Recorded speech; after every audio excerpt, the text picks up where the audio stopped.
Chris Bledsoe has encountered many extraterrestrial creatures. Here he tells us the story of just two of the many. Please like and subscribe for more great content daily. Our team works hard.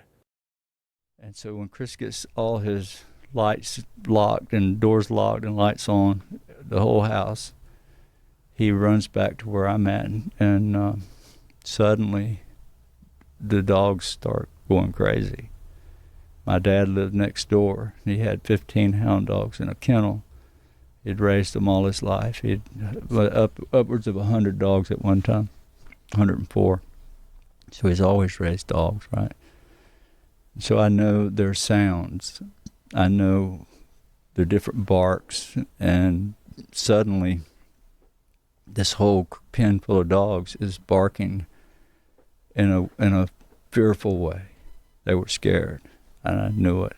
The way they were sounding, anybody would have detected. They didn't know what they were seeing, but they were all going, loud mouths. Hound dogs really are very loud. So imagine 15 of them all at one time, just this terrible, fearful sound. And Chris Jr.'s got me by the shirt. Please, Dad, don't go out there. Don't go out. I'm like, son, somebody's breaking into Dad's shop, because his garage is next to the kennels, plain view of the kennel, so all the dogs could see the garage.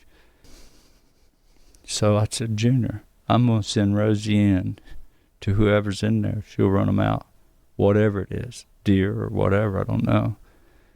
But we made a plan. We're going to send her in, and we were going to run back around to our property. So it was two lots. They were on my dad's property or on his lot, right? So we were going to go back to ours and see if she pushes something out across in front of us, just to see what it was. So I sent her in the woods. She took off, wide open, barking.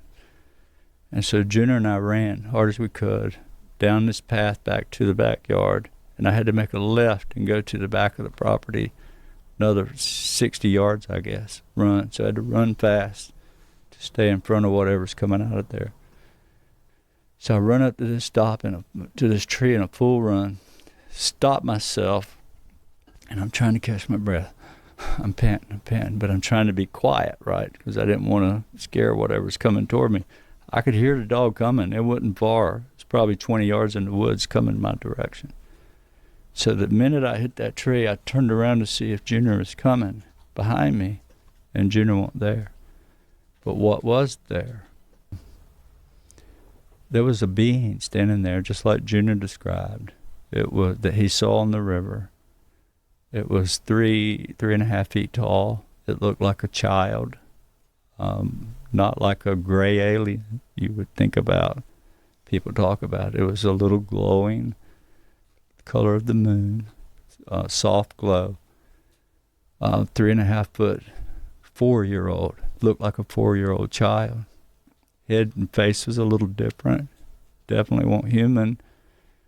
Eyes were glowing red. They looked mechanical. When you look at them, they look like the little markers on a transfer truck, the side markers. You see these little round lights along the side. They were about that size, 1.5 inches. It had this triangle on its chest, glowing. This thing was glowing, but it had a dark section that won't glow. It was in the shape of a triangle. And I knew I was in trouble. The minute I saw it, now it's all happened so quick. I ran against that tree and I stopped myself, and I looked back and I'm like, oh my God, what do I do? So I got closer to the tree. I didn't want to get closer that way to turn around. So I backed my back against the tree and I'm facing this thing. And I said, I surrender. I mean you no harm. I'm sorry. I'm not here to, I surrendered to it. I just knew I was dead. And I heard this voice say, you don't understand. We're not here to hurt you. We're here to help you. About that time, Rosie comes out of the woods. She's still coming. She's still tracking whatever it is. And it just vanished right in front of me, just disappeared. Instead of telling Chris Jr. what had just happened, I walked back up at the house, and he's standing in the back door looking for me. And I was scared to tell him anymore because he was in shock, right? And That wasn't the end. I was a smoker back then. I had to have a cigarette. I just had to have one. I was just basically hyperventilating. I had to smoke. So I walked into my study. I have a couch with a sunroom, had windows all the way around, and my couch was backed up to these windows. So I put my knees on the couch and I reach over the back. I start to raise the blind, and Junior's freaking out. Don't open the blind, Daddy. Don't.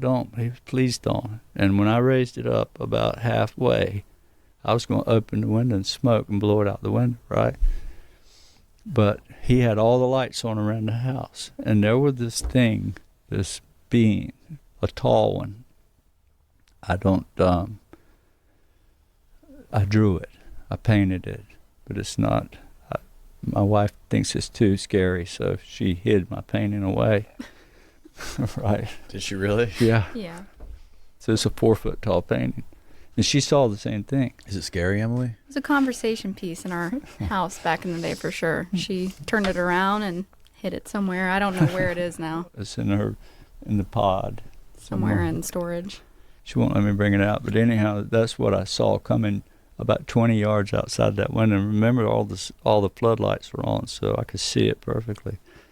And How tall would you say it It was was? 7 foot.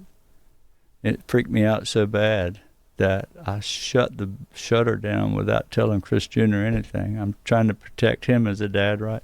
So I pulled the blind down, grabbed him by the hand, ran out the front door, jumped in my truck, and we drove about 5 miles away to a big hayfield. Sat in the very middle of the hayfield until daylight the next morning, afraid. That was the beginning and the end of January the 8th of 2007. And believe it or not, he did leave out details. It's a big story, Yeah. but they're all in the book. Yeah. So that 7-foot being, how did that thing look? Was there any details you could see? Did it look like it was a real biological thing you could touch? It was a tall, 2-legged, 2-armed humanoid figure that looked more tan looking than gray, but it's similar to these gray aliens that you hear people talk about. You always said it had human eyes. Yeah, it was huge. It had human eyes. Sorta, yeah. Bigger, but it looked more human looking. But it was alien though. With a pupil and like Well, an iris? Or was it yeah. just all one it wasn't all It was one all color? all one color. Okay. But the way it looked at me, and yeah, it was a scary thing. So I haven't seen those since, but it was there. It was on my property, and usually I've heard stories that they kind of run together, these taller guys and these small ones. But I don't know. I have no clue. So out of all the people that were there with you that night, other than your son, has anyone else corroborated any of that? Yeah, they do. They told their story. Guys that were there with you? Yeah, they went on the Discovery Channel and told the story, just like we did. And they reported to MUFON. I have all their interviews from MUFON, and they all corroborated every bit of it. And what happened with them